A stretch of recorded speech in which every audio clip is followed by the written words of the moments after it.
Quero agradecer a oração dos irmãos pela viagem que a Silvia e eu pudemos fazer. Somos muito gratos a Deus. Tudo deu redondinho, não perdemos nada, tudo no horário, tudo tranquilo. Curtimos bastante, quase acostumamos a não fazer nada, só passear, a curtir. O casamento que nós fomos celebrar junto com a Stephanie e o Serafim, quer dizer, deu continuidade do casamento aqui. Nós fizemos lá na Espanha com os familiares de lá, tínhamos em torno de 80 convidados. Pudemos fazer o casamento também à beira-mar, descalço mesmo. E foi muito interessante o processo. Eu me enveredei lá a falar espanhol, né? Quer dizer, me desculpei pelo portunhol que eu fui falar com eles. Tinha escrito a tradução para mim. E foi muito interessante que eu estava mais focado assim na celebração. E o pessoal da praia, eles não conhecem isso, né? Aqui tem começado esse processo, mas lá eles não têm esse costume de casamento na praia. E os banhistas vieram assistir também o nosso culto. A Silvia disse que tinha pelo menos mais um tanto de pessoas ao redor, atrás de rigor, né? De praia. E foi interessante que já depois da ministração vieram alguns que estavam ali na praia, vieram perguntar de que igreja que nós éramos. Tinha umas pessoas que estavam procurando a igreja, outros ficaram filmando toda a celebração do casamento. Surgiram bastante conversas entre eles sobre o conteúdo da mensagem, porque eles não têm o costume, não conhecem assim como nós conhecemos. Até meu cunhado que está morando na Suíça, que nós tivemos 10 dias na casa deles, ele se levantou da cadeira, veio ao meu encontro e disse: esse pessoal ouviu o nome de Jesus. Daí que eu me dei conta que a gente está acostumado a falar Jesus, né? O Senhor Jesus, Jesus Cristo, falando e nas perguntas, normalmente o casamento. E surgiram algumas conversas, uma conversa em especial de um jovem estudante de medicina na Alemanha, que era amigo do Serafim, que veio da Alemanha especialmente para o casamento. Ele me abordou dos nossos encontros depois do casamento, ficou me perguntando algumas coisas sobre a vida espiritual. Ele queria crescer espiritualmente, ele perguntava se daria para se desenvolver a parte espiritual e coisas assim. Eu vim sempre trazendo ele para o Evangelho. Ele é filho de mãe muçulmana e o pai católico daqueles da Áustria. Então ele não tem nenhum direcionamento assim de casa. Foi muito interessante deixar sementes, foram deixadas muitas sementes. Para muitos deles foi o primeiro toque assim com o Evangelho, a primeira vez que ouviram. As mulheres de lá, quando eu li assim sobre a submissão, já deu aquele acho que não gostaram muito, como já às vezes aqui também nos casamentos, né? Até aí tem que explicar o que é submissão, mas não tive esse tempo e nem habilidade, né, durante a celebração para falar. Mas foi muito interessante, a semeadura foi feita e agradeço as orações. Tivemos um tempo precioso e passeamos bastante, visitamos muitas coisas, pudemos ver como eles vivem. E uma das coisas que no processo assim das visitas, do passear, ali na cidade de Barcelona, que nós estávamos no final,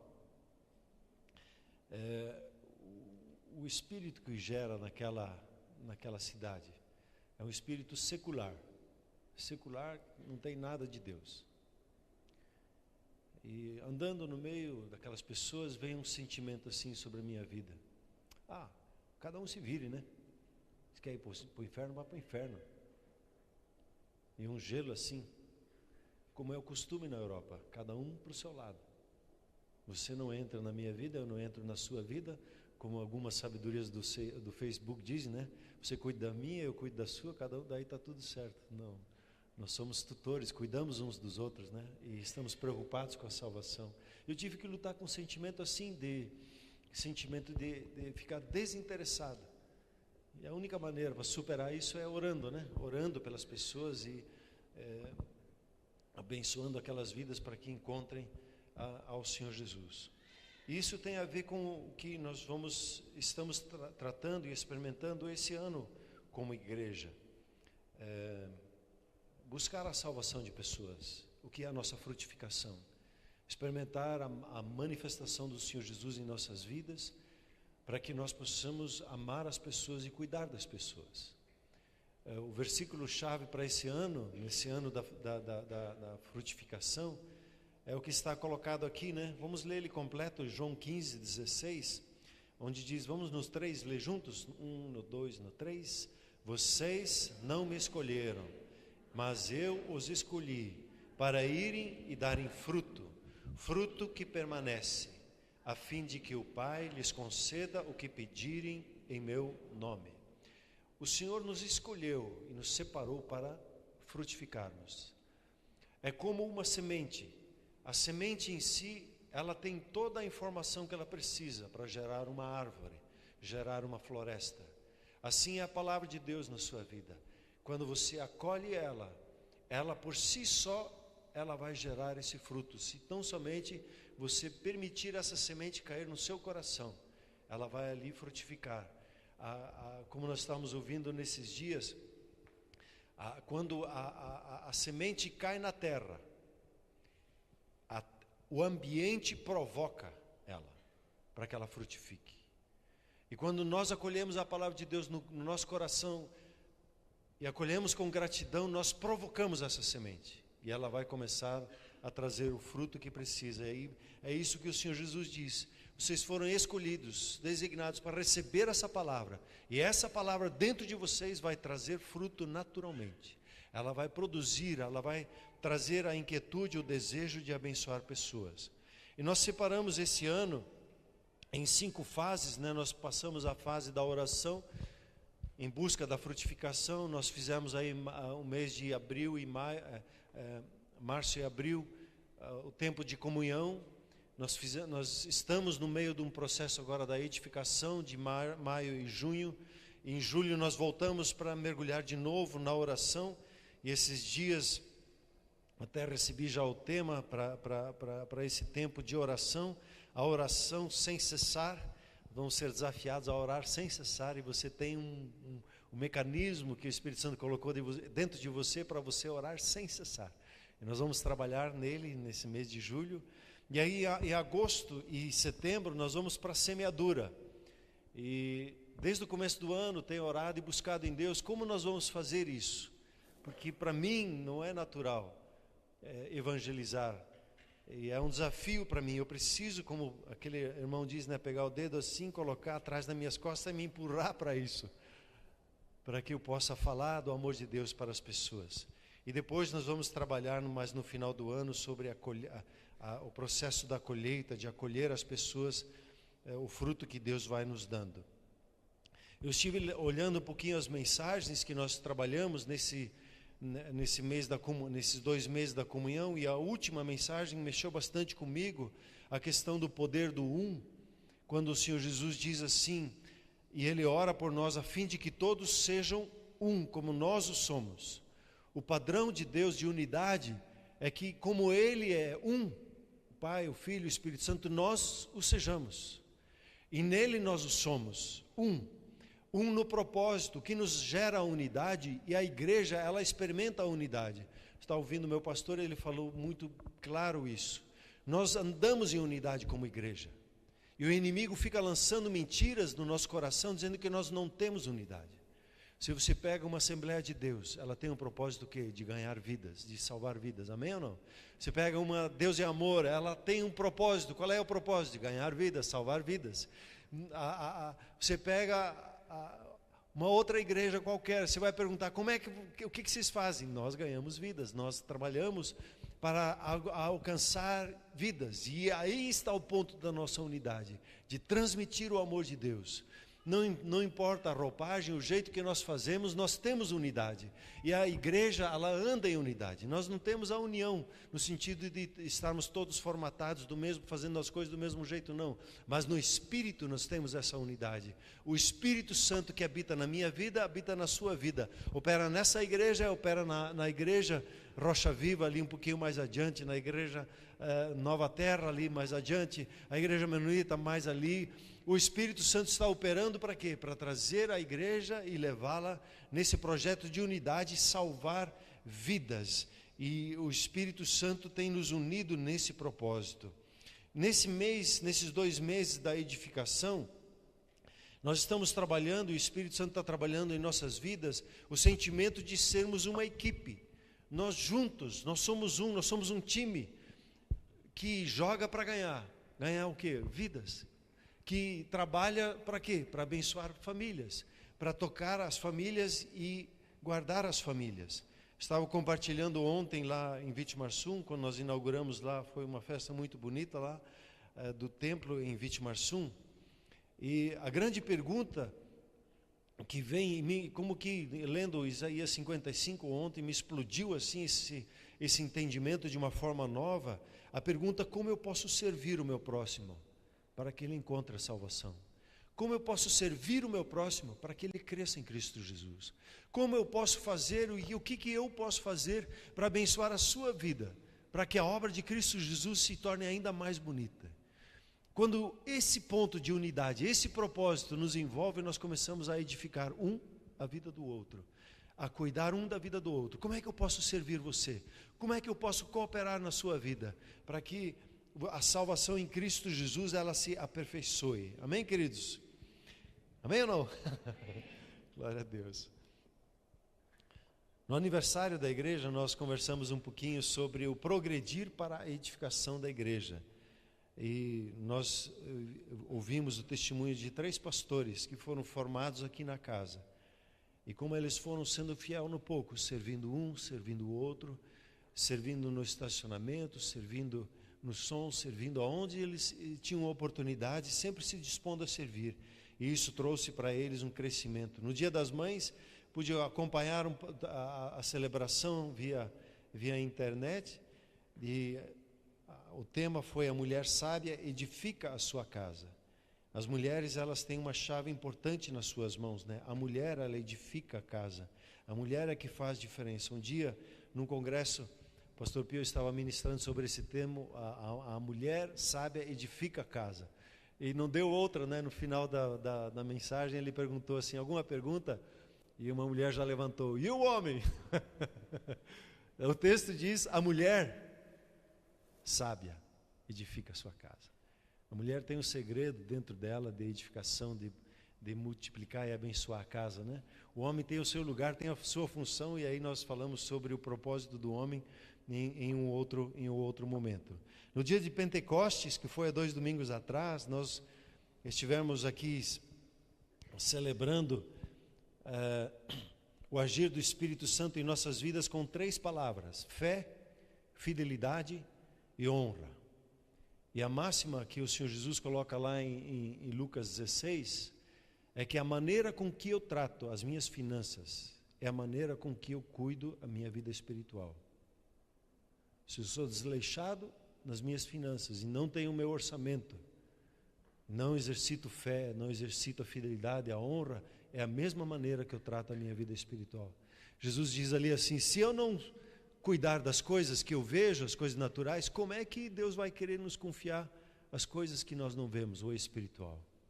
Então, há um segredo na área das finanças, na área dos bens que Deus nos confia, a exercitarmos a fé, a exercitarmos a fidelidade e a honra com o que Deus nos confia, para crescermos nisso, né? E o batismo no domingo passado, que bênção, hein?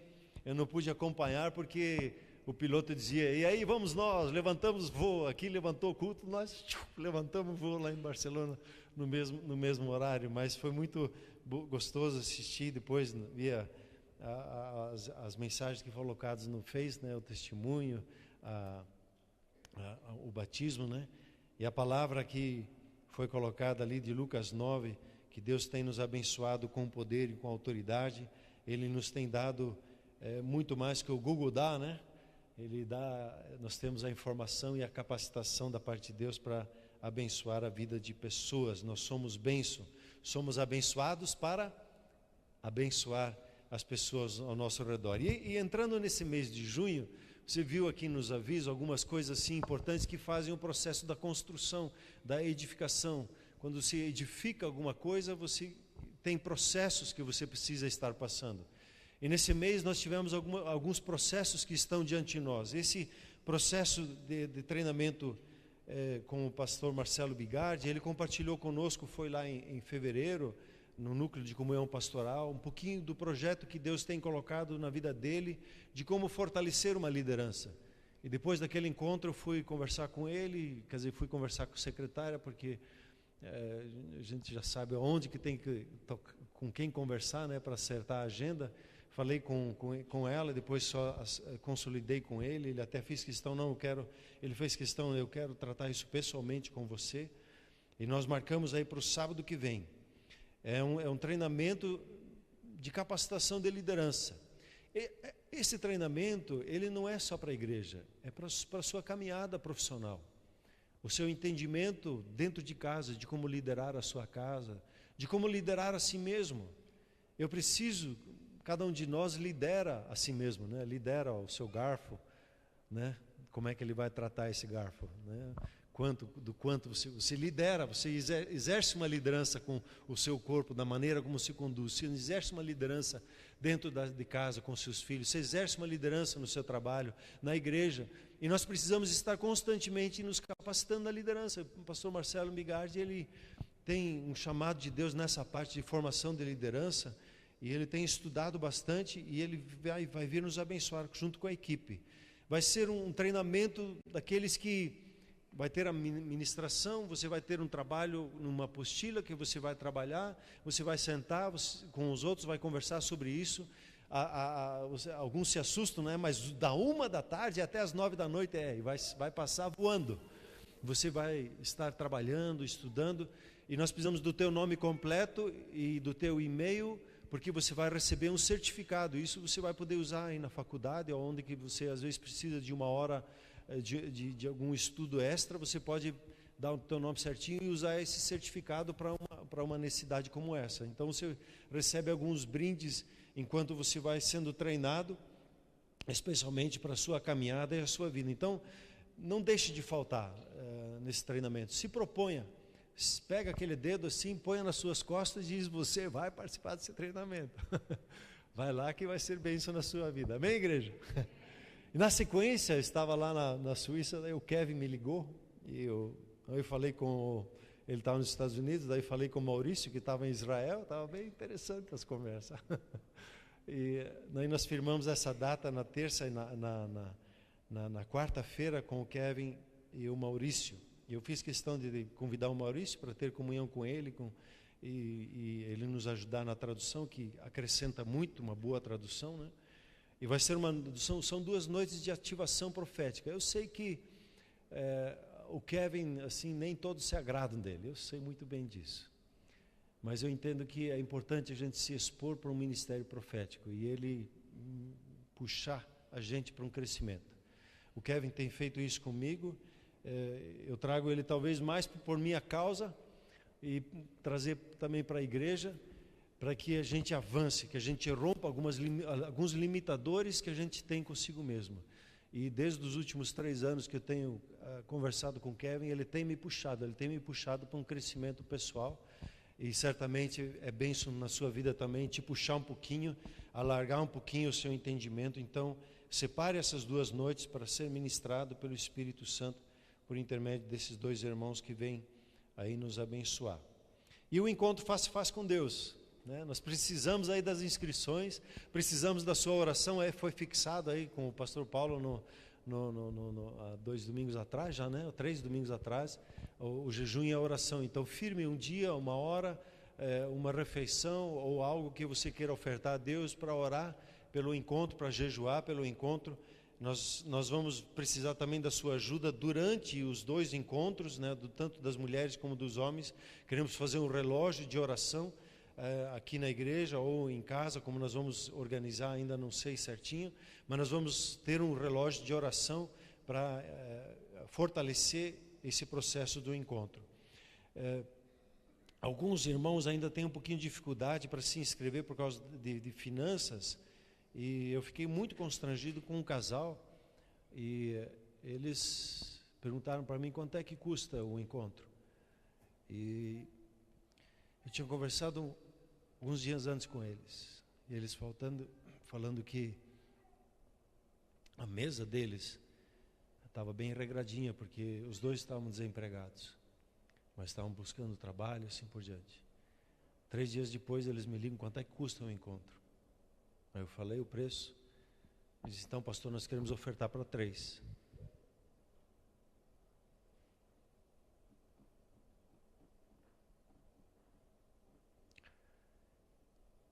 Tem ofertas que são difíceis de receber, mas eu recebi essa oferta, porque eu sei que é bênção na vida deles. Então, se você pessoalmente não vai, pessoalmente não está ligado diretamente ao encontro, que tal ofertar na vida de um jovem, por exemplo, que não tem a condição? Que tal ajudar alguém? Talvez com 50 já vai fazer muita diferença, né? Então, considere abençoar. E nós precisamos aí alguns encontreiros ainda. Das mulheres nós já chegamos aí perto de 40 inscritos, e dos homens ainda está um pouquinho mais mirrado. Nós precisamos aí homens, nos cutucar nos incentivar uns aos outros aí. Peço que as mulheres incentivem os homens, né, para ir para o encontro, vai ser uma tremenda bênção. E em toda essa orquestração, né, para mim é uma orquestra, eu fico às vezes olhando, tem algumas coisas que são na organização assim acontecem que você não tem o controle sobre isso, vai acontecendo, né? Deus vai acrescentando, conduzindo, e eu entendo uma orquestração do Espírito Santo. Nós vamos estar continuando nos preparar para a frutificação. Aí nesse mês de junho e julho, em específico, nós vamos preparar o nosso coração para a fase da semeadura, que é os próximos meses, como eu falei lá, de agosto e setembro. E eu quero pedir em especial aos apacentadores a conversar. Tenho percebido que alguns não conversam as mensagens dos cultos de domingo nos grupos familiares, a levar isso a sério, a conversar nos grupos familiares sobre as mensagens dos próximos domingos, porque vão ser importantes, porque nós estamos num processo de construção. E também conversadas nos discipulados, quer dizer, nos encontros pessoais uns com os outros, sobre o que nós vamos estar falando e ministrando hoje à noite e nas próximas semanas. E a nossa reunião de labaredas, eu queria ter adiantado ela para o dia 11, mas aí encheu a agenda da semana que vem, voltei para o dia 18 de junho, né? Nós vamos conversar também, e eu peço já a você, apacentador, você que está em treinamento aí, para separar aquela segunda-feira à noite para estar presente. Faça questão de estar presente para que nós possamos andar em sintonia, né? Sempre quando a gente voa com um avião como esses, eles sempre têm a correção de curso, né? Às vezes vem um vento lateral, às vezes tem uma nuvem que ele precisa desviar, ele sempre está corrigindo, mas focado no alvo, né? Então, nós como grupo de apacentadores, nós precisamos sempre estar nos reunindo para corrigir a nossa rota de voo, para estarmos juntos no que Deus tem preparado para nós. E eu entendo que o Espírito Santo, nesse mês de junho, e eu quero te convidar para isso, de uma forma especial, ele quer criar uma nova imagem, uma nova figura dentro de nós, no meio dos teus pensamentos, uma nova imagem. O Espírito Santo quer levar você a ver você abençoando pessoas. Antes de eu conseguir fazer isso, eu preciso me ver. Eu preciso ver isso acontecendo no Espírito. Isso faz parte do processo que nós tivemos conversando no começo do ano, né? Você lembra do gabarito? De você reconhecer a bênção de Deus na sua vida, em primeiro lugar. Reconhecer o favor de Deus. Celebrar a obra de Deus na sua vida. E aí entra a gratidão. E aí entram as imagens, os raciocínios, a maneira como nós pensamos. Nós pensamos por imagens.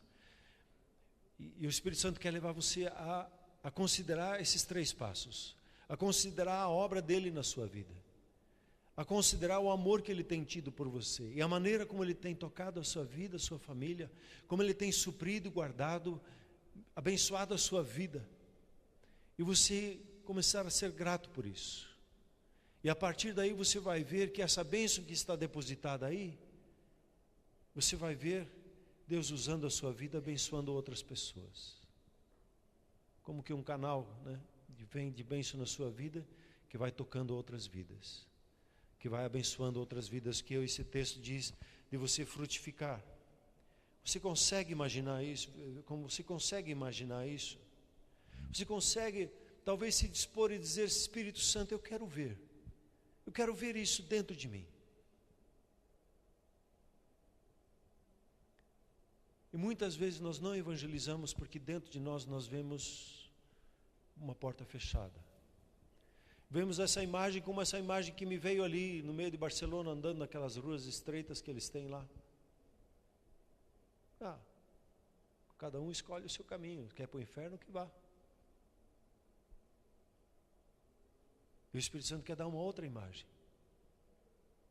Ele quer tirar aquela imagem que está dentro de nós, que às vezes não, cada um tem que estar feliz no lugar que está. Se ele está feliz lá indo para o inferno, então deixa ele. Não, Deus não pensa assim. Imagine se ele pensasse sobre nós assim. Onde nós estaríamos? E o Espírito Santo quer gerar uma nova imagem. Nós vamos conversar esse mês de junho no Evangelho de Lucas, no capítulo de número 10. Vamos ficar no capítulo de número 10 por 4 domingos. Porque nesse capítulo Jesus ele demonstra como ele tem compaixão com as pessoas e quer alcançar pessoas, quer tocar as pessoas.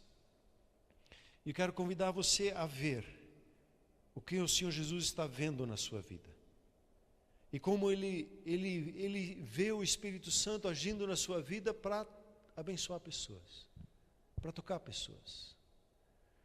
E vamos ler juntos ali Lucas capítulo de número 10, o primeiro versículo hoje. Nós vamos tratar.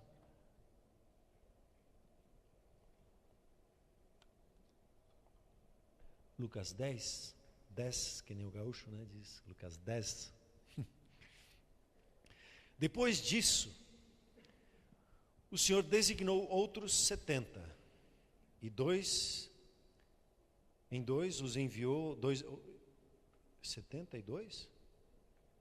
É 70? Bom, 70. E os enviou 2 a 2 adiante dele, a todas as cidades e lugares para onde ele estava prestes a ir. Então, depois disso, o Senhor designou outros 70 e os enviou 2 a 2 adiante dele, a todas as cidades e lugares para onde ele estava prestes a ir. O Senhor Jesus, ele ungiu a sua vida e a minha vida com o Espírito Santo, amém ou não? Você pode dar um aleluia por isso? O Espírito Santo habita sobre a sua vida. E assim como o Senhor Jesus dizia, ele disse assim: o Espírito do Senhor está sobre mim porque ele me ungiu para evangelizar, para libertar, para curar, para anunciar o ano agradável do Senhor para com a vida das pessoas. Ele nos deu poder e autoridade, como nós estamos ouvindo na semana passada, em Lucas 9, ele separou os seus 12 e disse: eu delego, eu coloco sobre a sua vida autoridade e poder. E se você e eu soubéssemos a autoridade que está sobre nós, o poder que está sobre nós, nós nos posicionaríamos com muito mais confiança. Esses dias, estudando um pouquinho sobre confiança, a confiança ela é um fruto que você tem de duas coisas: da sua identidade e do seu destino. Confiança, às vezes as pessoas procuram ter autoconfiança, procuram ter técnicas de autoconfiança e desenvolvem algumas coisas, mas ninguém tem confiança do nada. Você tem confiança quando você sabe quem é. E quando você entra numa conversa sabendo quem você é em Cristo Jesus. E sabendo para que você vive, sua identidade, seu destino. Não importa onde você entra confiante, porque você sabe quem é e você sabe para que veio. E quando nós vamos testemunhar por uma pessoa, nós às vezes ficamos assim num tremelique, né? Eu me lembro muitas vezes, primeira vez que eu fui confrontado, eu estava num porão de uma casa no norte da Alemanha, numa cidadezinha pequena, e o casalzinho de namorados estava na minha frente e eles eram satanistas. E eu fiquei tremendo que nem uma vara verde. Por quê? Estava inseguro de quem eu era, inseguro do meu chamado, E mesmo no meio do tremelique, fui falando de Jesus para eles. Esses dias, eu estava lendo o livro do Dave Robertson, no avião, aí eu quase não dormi, fiquei lendo o livro dele. Pensei que ia terminar na página 200, mas tem 400 páginas, ainda tem que ler um pouquinho mais. Há uns anos atrás, nós estivemos em São Paulo, lá no ginásio da Portuguesa. Era um prédio antigo, assim, me lembro ele, ainda a parte de cima era toda de madeira, e o Dave Robertson estava lá, e ele sentou lá e começou a rir. Rir.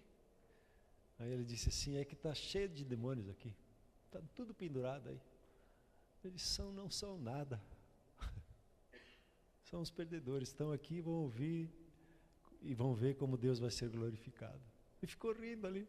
Primeira vez que eu vi um ministrador assim sentado no púlpito, rindo, e debaixo de uma unção de riso, celebrando, segurando a obra da cruz. E é diferente quando você sabe quem você é em Cristo Jesus. E essa unção do Espírito está na sua vida. O Senhor te ungiu para ser bênção sobre a vida das pessoas e a tocar a vida das pessoas. A compaixão do Espírito Santo, ela está sobre nós, e nós temos a graça de Deus em nós para abençoar pessoas. Você tem uma riqueza dentro de você inimaginável, e às vezes a gente acha que é tão pouco. Mas aquele pouco, quando você compartilha com alguém a sua experiência com Deus, e como Deus ministrou a sua vida, as pessoas são tocadas. Não é no muito conhecimento, mas é na fidelidade e no pouco que Deus é glorificado e é exaltado. E o Senhor Jesus, Ele fala conosco que chegou a hora de nós usarmos a unção dEle, que foi derramado sobre as nossas vidas, para abençoar pessoas, para tocar pessoas. O Senhor Jesus, Ele havia andado aqui com os seus discípulos já há um bom tempo, e agora Ele queria alcançar mais pessoas. Nós não podemos ficar satisfeito com aquilo que temos, e simplesmente para nós. O Senhor Jesus, Ele nos abençoa, mas Ele olha ao redor e diz, tem muita gente para ser alcançada. O Boqueirão aqui tem 200 mil pessoas, a regional do Boqueirão. 40% são crentes. Isso quer dizer que 160 mil pessoas nessa regional não conhecem Jesus como você conhece. Não tem o Espírito Santo como você tem. Não tem a palavra de Deus no seu coração que Ele conforta e anima, encoraja a enfrentar as adversidades da vida como você tem. Está aí na sua vida a riqueza de Deus. E o Senhor Jesus, Ele olhou, e nesse capítulo 10, Ele mostra a estratégia que Ele usou para alcançar pessoas, para multiplicar o seu ministério. Ele mostra aqui o que Ele fez. Ele pegou os seus 70 discípulos, e Ele fez muito simples. Ele separou eles em duplas de 2. Tá certo ou não? A dupla é de 2, né? 2 pessoas. Então, dos 70, divide por 2, dá 35 equipes ele montou. Ele simplesmente disse aí aos 70, 2 em 2, em 2 em 2, simples assim. E ele deu um comando para eles: entre nas casas. Tem horas que Jesus diz vinde para nós, tem horas que Ele diz ide. E agora Ele está começando a falar assim conosco: ide. De 2 em 2, entra na casa e faça a paz que está sobre a sua vida, você declara naquela casa, e a paz que está sobre a sua vida alcança aquela casa. E Ele deu uma estratégia explícita. Ele diz para esses 2: vocês 2 procurem uma pessoa, e Ele chama essa pessoa de filhos da paz, de filho da paz. Um filho da paz que abre a casa para que você possa entrar e abençoar aquela casa.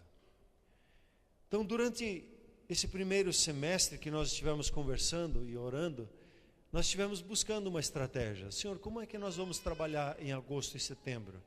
E tem sido assim um desafio. Como é que nós podemos alcançar mais pessoas? Como é que nós podemos multiplicar as nossas forças? E durante as próximas semanas eu quero convidar no grupo familiar a você conversar sobre essa estratégia que o Senhor Jesus usou. de se separar em duplas, ou de se multiplicar em duplas, e se perguntar: Senhor, quem é o filho da paz que o Senhor quer que nós alcancemos? Como nós vamos fazer isso? Nós vamos primeiro conversar nos grupos familiares, e vamos nesse processo nos organizar em dois, de dois em dois no grupo familiar.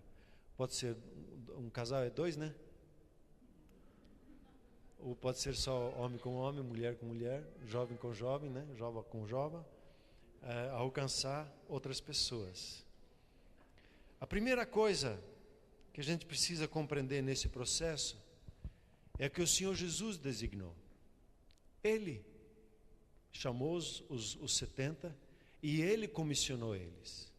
Numa linguagem hoje nós vamos dizer, Ele delegou. Ele deu autoridade, Ele deu poder, e Ele disse: vocês agora vão alcançar, deu uma missão de buscar a pessoa de paz. Embora esses 70 nunca tiveram uma experiência de fazer isso, era a primeira vez. Eles sempre andaram em torno de Jesus, ouvindo ao Senhor Jesus, e agora Ele chama eles e vai dar para eles uma primeira experiência. Ele não olhou para o currículo deles, Ele olhou para o chamado que Ele estava dando na vida deles, e a autoridade que Ele estava dando na vida deles, porque Ele confiava não nas pessoas, confia na autoridade que Ele coloca na sua vida, no poder que Ele colocou na sua vida. E Ele organizou eles. E hoje eu entendo que nós temos um comando do céu, e eu gostaria que você orasse e entendesse isso também, que é um comando da parte dos céus, para que nós nos posicionemos a favor das outras pessoas, para aquelas que estão sem paz, para que elas experimentem a paz que você tem, que nós temos. O Senhor Jesus diz assim: eu vos escolhi e vos designei para que vades e deis frutos. Nós temos esse privilégio de sermos co-participantes, e hoje você tem essa convicção no seu coração: eu fui escolhido para ser frutífero. Amém ou não? Você pode dizer isso assim: eu fui escolhido para ser frutífero? E não é uma coisa que você tem, de você mesmo, é algo que Deus colocou dentro de você. É o Espírito Santo que Ele colocou dentro de você, que opera e vai capacitar você a abençoar pessoas. No nosso contexto, muitas vezes nós achamos assim, né? O Saulo estava compartilhando como ele negociou aquele barracão que ele estava ali, e o dono daquele imóvel, ele é crente também.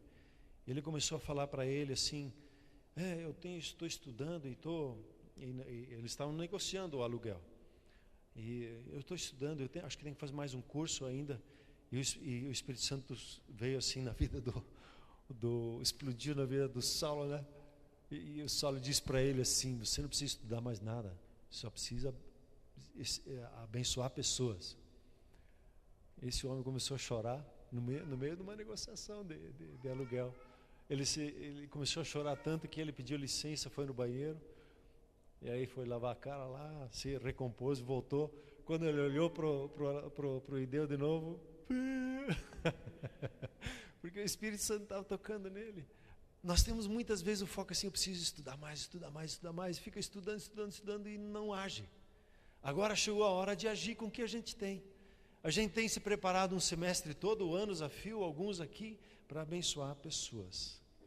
O interessante é que esse texto que nós lemos em Lucas 10, ele começa dizendo assim: depois disto. Depois do quê? Depois do capítulo 9. O que aconteceu no capítulo 9? No começo, Jesus designou os 12 para eles irem curar, libertar, pregar o Evangelho. E daí nós lemos mais no final, já nos versículos anteriores aqui do capítulo 10, de 3 situações de pessoas que tiveram a oportunidade de serem usadas por Deus, mas como nós seres humanos somos, nós temos as nossas desculpas, nós temos os nossos argumentos para não ir e não abençoar pessoas. Eu tenho eles, você tem eles, nós às vezes temos juntos, e nosso coração muitas vezes, ele quando recebe um comando, ele normalmente ele é mexido com ele. Se a gente não aprendeu ainda a obedecer, não aprendeu a ter um comando da parte de Deus ou alguém nos orientando alguma coisa. E quando nós lemos esses 3 argumentos, queria ler ele com vocês, a gente se identifica facilmente com eles. Veja o primeiro, versículos 57 e 58 de Lucas 9.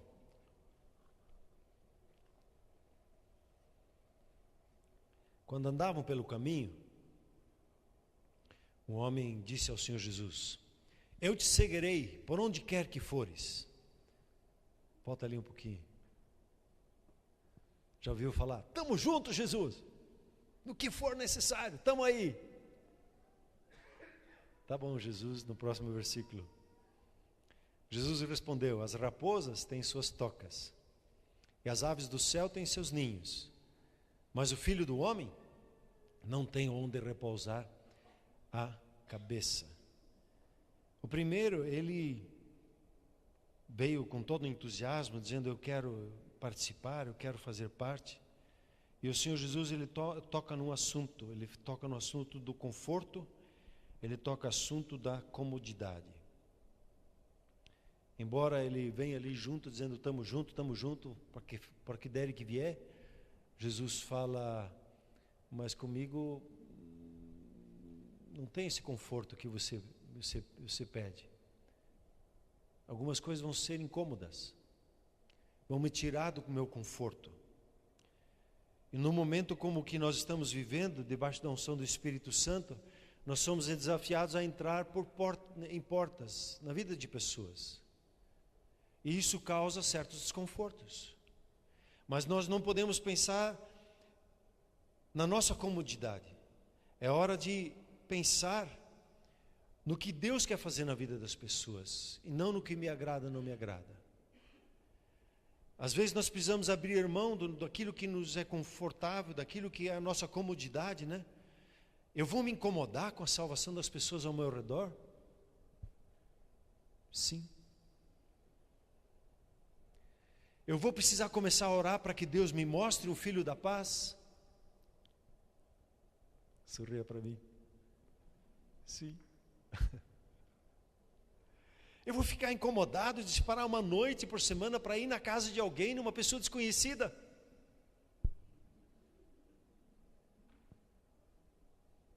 Eu vou entrar e vai ficar meio estranho eu ir numa casa de um estranho? Puxa, mas eu vou enfrentar os desafios daquela família, talvez de uma dor que ela tenha, de uma necessidade financeira. Esses dias o irmão estava compartilhando comigo, ele foi fazer uma visita, e a pessoa não tinha muito o que comer na casa, mas ela comprou um sanduíche, comprou uma coca para o visitante. Aí você aceita ou não aceita? Você vai abençoar aquela casa. Depois tivemos o privilégio de levar uma cesta básica lá. Identificamos uma necessidade. Nossa comodidade é um desafio, porque a gente trabalha muito, né, no dia a dia. Você ajeitou a sua casa, está gostosa a sua casa, está quente ou não está? A gente gosta de conforto, não gosta? Gosta de coisas que não são cômodas? Gostamos. Nós vamos precisar enfrentar os medos do desconhecido? Vamos? O pastor estava contando a história de uma experiência dessa, que um jovem ele se propôs a entrar nessa dinâmica. Ele pegou um discípulo dele e eles foram fazer a casa de paz. Eu fiquei bem impactado, né? É uma história boa. Ele, a casa da paz do seu discípulo. Nós vamos chamar isso de casa de paz, depois eu explico. E ele foi na casa, daí eles foram orar e o pai estava cego. Daí esse jovem que estava liderando aquele processo, um rapaz de 15 anos, ele disse: pastor, eu fiz como o senhor ensinou. Ele disse: como é que eu ensinei, pastor? Ficou curioso. Não, eu peguei lá óleo e ungi os olhos dele, nós oramos e nós abençoamos a vida dele, a casa dele. E daí? Daí ficou um pouquinho surdo, teve que limpar lá, tudo bem, mas tá bom. E daí o que aconteceu? Tivemos uma noite gostosa. E daí? No outro dia, pastor, quando aquele pai daquele menino acordou, ele abriu, estava enxergando plenamente. Imagina aquela casa no próximo reunião, se encher de gente. Que tal você ter uma experiência assim? Mas a gente precisa deixar o tal do comodismo de lado para poder alcançar a vida. A nossa comodidade não pode nos paralisar e impedir de fazer a vontade de Deus, porque Ele deseja e a compaixão dEle nos leva para salvar vidas. Aí veja o outro que estava ali com o Senhor Jesus e queria servir no capítulo 9, o 59 e o 60. Vamos ver o texto ali. E outro disse, a outro o Senhor Jesus disse, né? Siga-me. Mas o homem respondeu, Senhor, deixa-me ir primeiro sepultar o meu pai. Jesus lhe disse, deixe que os mortos sepultem os seus próprios mortos. Você, porém, vá e proclame o reino de Deus. Alguns, quando leem pela primeira vez esse texto, acham que Jesus foi cruel com esse homem, né? Ele queria primeiro enterrar o pai. O que ele estava querendo dizer com isso? Entenda que se o pai tivesse morrido, o Senhor Jesus tinha liberado ele, claro, para fazer o enterro do pai dele. Se fosse isso, certamente não teria problema. Mas o que o homem estava dizendo, ele usou o cuidado do seu pai como uma desculpa para não servir naquele momento. Em outras palavras, ele estava dizendo, Senhor Jesus, hoje estou muito ocupado cuidando da minha casa, do meu pai. Quando ele morrer, aí sim eu vou te servir. Sabe, nós fazemos isso muitas vezes hoje, dando desculpas de uma vida ocupada demais para não se envolver na salvação de pessoas. Nós muitas vezes nos deparamos com outras prioridades, né? Do que a prioridade de salvar vidas. Jesus diz assim, você conhece de cor e salteado, Mateus 6:33. Buscai, pois, em primeiro lugar o reino de Deus e a sua justiça, e as demais coisas vos serão acrescentadas. E nós priorizamos muitas vezes as demais coisas, e em primeiro lugar o reino de Deus, um pouquinho mais tarde. Eu gosto de uma outra tradução desse versículo de Mateus 6:33, ele diz assim, antes de mais nada, certifique-se de submeter-se ao governo de Deus, e a obedecer o que Ele lhe pede, e então Ele irá suprir você com tudo o que precisa. E à medida que eu me submeto às várias áreas da minha vida, ao guiar de Deus, ao governo de Deus, as demais coisas na minha vida vão se ajustando. Deus vai me dando entendimento. Então, quando eu me submeto ao governo, eu não vivo mais correndo atrás das coisas deste mundo, que nunca podem nos saciar. Sabe, nós temos algumas desculpas, eu vou chamar aqui de procrastinação. Sabe, é isso que ele estava dizendo, depois eu faço. Estava pensando, a gente faz isso muitas vezes, já desde pequeno, né? A mãe diz, vamos, o almoço está na mesa. Crê, já vou. O almoço está na mesa. O pai diz, deixa eu ver a notícia até o final. E a comida esfria. O almoço está na mesa. A criança diz, eu só quero brincar mais um pouco.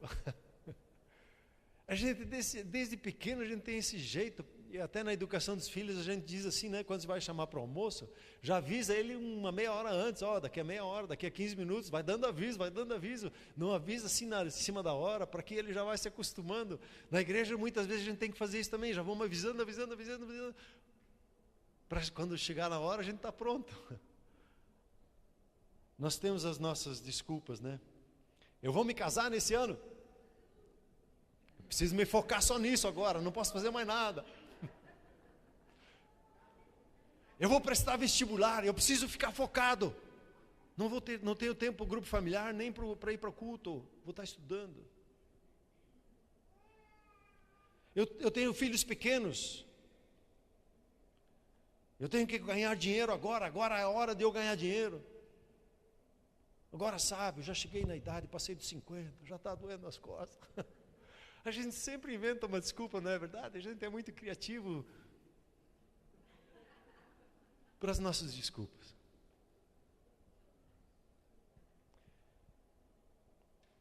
Todas são desculpas boas, né? E a gente é especialista nisso. Mas são desculpas para não fazer a vontade de Deus. O terceiro, o que ele diz? 9, 61, 62. Ainda outro disse: eu vou seguir-te, Senhor Jesus, mas deixa-me primeiro voltar e despedir-me da minha família. E Jesus respondeu: ninguém que põe a mão no arado e olha para trás é apto para o reino de Deus. Aqui Deus desqualifica um tipo de pessoa em relação às coisas do reino de Deus.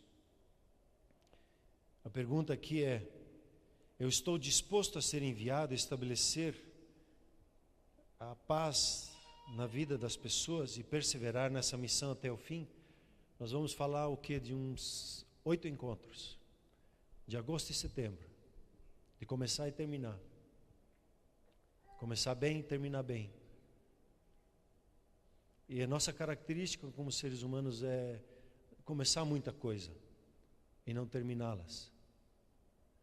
E quando a gente pega no arado, e se ficar olhando para trás, a tua lavoura vai ficar toda torta, toda bagunçada, você vai perder o rumo. Você sabe que quando você vai pegar uma arma de fogo, você tem que ficar olhando para onde? Para o alvo. E quando Deus nos dá uma comissão, uma missão de executar algo, Ele quer que a gente fique olhando para o alvo, para frente, para aquilo que está diante de nós. E ver a paz sobre a vida das pessoas. Se ver a si mesmo sendo usado por Deus para abençoar pessoas. Ver a si mesmo impondo as mãos sobre a vida de pessoas e elas sendo curadas. Vendo a si mesmo orando numa situação financeira caótica numa casa. E ver o suprimento de Deus entrando naquela casa. Ver uma pessoa angustiada e oprimida pelas trevas, e ela dizendo: puxa, que peso que sumiu daqui. Uma casa com confusão, de repente você encontra uma casa de paz. Eu não posso me esquivar por não estar disposto, e assim começar a dar desculpas de que não tenho tempo, que estou ocupado com muitas outras coisas em minha vida. Não posso pegar no arado e ficar olhando para trás dizendo: ah, como foi bom aquele tempo. Não é sábio falar assim. O que está diante de você é muito maior do que você já experimentou em Deus. Há muito mais para ser experimentado em Deus. E o Senhor Jesus, Ele pegou esses 70 e a estratégia dele foi fazer a dupla, de 2 em 2.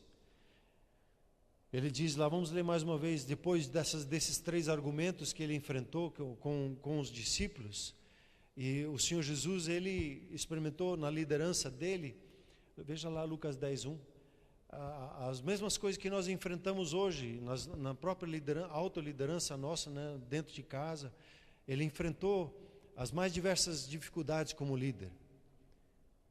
Mas ele diz, depois disso, depois de enfrentar esses tipos de argumentos, o Senhor, ele não desistiu, ele pegou outros 70 e enviou eles de 2 em 2 adiante dele, a todas as cidades e lugares por onde ele estava prestes a ir.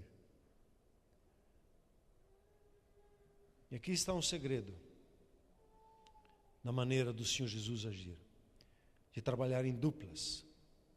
É interessante que o Senhor Jesus tem alguma coisa com a questão de duplas, né? Ele sempre manda de 2, até para buscar um burro ele mandou 2. Para preparar a ceia, ele mandou 2. Ele sempre tinha 2 na frente dele, nesse caso, para preparar o lugar. Ele provavelmente conhecia aquele texto, é melhor serem 2. E ele tomava essa palavra como verdade, é melhor serem 2 do que 1. Melhor caminhar 2 juntos, porque 2 vão trabalhar melhor e vão produzir muito mais. E nós queremos fazer o mesmo nesses dias. Vamos conversar nos nossos grupos familiares sobre isso e nos organizar em duplas para orarem juntos nesse tempo. Há um grande desafio, nós precisamos o primeiro desafio é vencer a si mesmo. O meu grande desafio é falar isso para a igreja, porque eu sei que eu vou fazer uma casa de paz. Eu fui falar com a Silvia e disse, vamos fazer? Graças a Deus pela mulher de fé que eu tenho. Ela disse, de pronto, vamos. E eu que estava meio assim, será que eu vou, não vou? Com medinho. Será que eu vou, não vou? Vamos! Vamos! Eu quero, como igreja, a gente se unir nesse propósito, de 2 em 2. Quem pode participar? Quem está aí num grupo familiar já pode participar. Vamos fazer as duplas, seja como casal, seja como homem, como mulher. O filho de paz que nós estamos atrás, que nós vamos orar, pedindo: o Senhor nos mostre os filhos de paz. Tem 160 mil aqui, e entre eles, quem são os filhos de paz? O filho de paz é alguém interessado, um amigo talvez interessado seu, ou alguém que tem uma necessidade específica. E há uma pergunta chavezinha que se faz para encontrar um filho de paz. Alguma coisa roubando a paz na sua casa? Tem alguma coisa roubando paz na sua vida? E se a pessoa abrir o seu coração e diz sim, você já encontrou o filho de paz. Aí a próxima pergunta diz: que tal a gente ir na sua casa e orar na sua casa, a favor da sua casa, para que ela seja cheia de paz? Quando fica melhor para você? Quarta-feira à noite? Quinta-feira à noite? Quando você diz: você aceitaria abrir a sua casa para buscarmos juntos a Deus a fim de que Ele resolva esse problema? Veja, Jesus não disse: vamos buscar as pessoas para entrar na nossa casa. Ele disse: vai lá e entra na casa deles. Não é entrar na casa de um crente que já serve numa casa de Deus. É entrar na casa de quem ainda não conhece. Entrar nessas casas.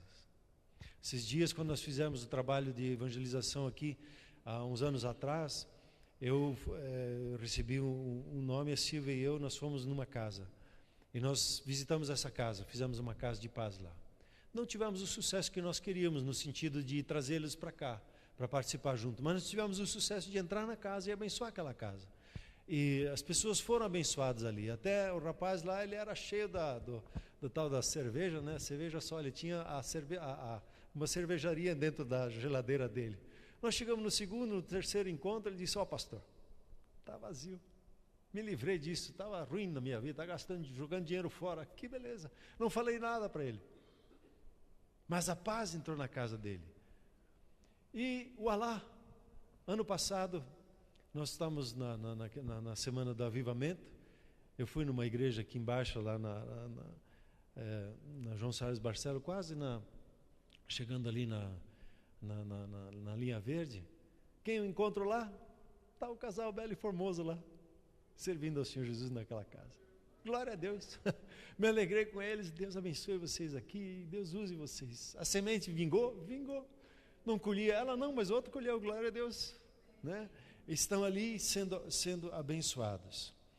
E nós temos esse privilégio de podermos fazer isso hoje, em conversarmos. Eu queria concluir com você.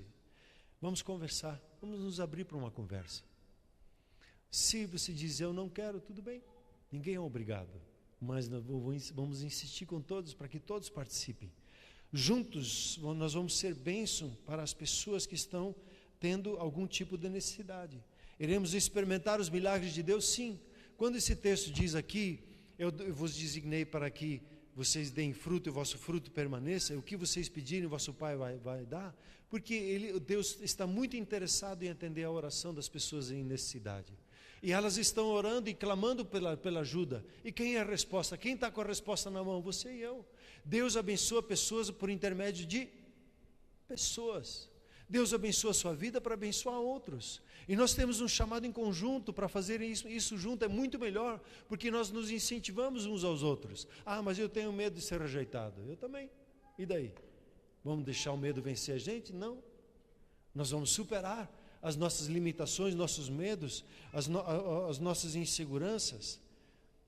E veja esse último versículo. Eu queria terminar com esse versículo em Lucas 10:17. O que aconteceu com esses 70? Essa tradução vive insistindo, é 72, né? Na minha tradução lá que eu uso é 70, mas tudo bem, 70, 72. Os 70 voltaram alegres e disseram: Senhor, até os demônios se submetem a nós. Uhul! O que eles estavam dizendo? A autoridade que o Senhor nos deu funciona, e funciona aí na sua vida também. E a grande alegria que eles tiveram é de ver que aquilo que funciona na sua vida também funciona na vida do seu irmão, daquele seu próximo que precisa da salvação. Seja um irmão de carne, seja um parente seu, seja um amigo, um colega de trabalho. Deus tem algo tremendo para a sua vida, Ele quer ver isso acontecendo na sua vida. Ah, mas eu estou meio tristinho esses dias. Então, venha abençoar pessoas, que a tristeza, você desfoca dela e foca no ser benção para outras pessoas. Amém, queridos? Vamos nos colocar em pé, por gentileza?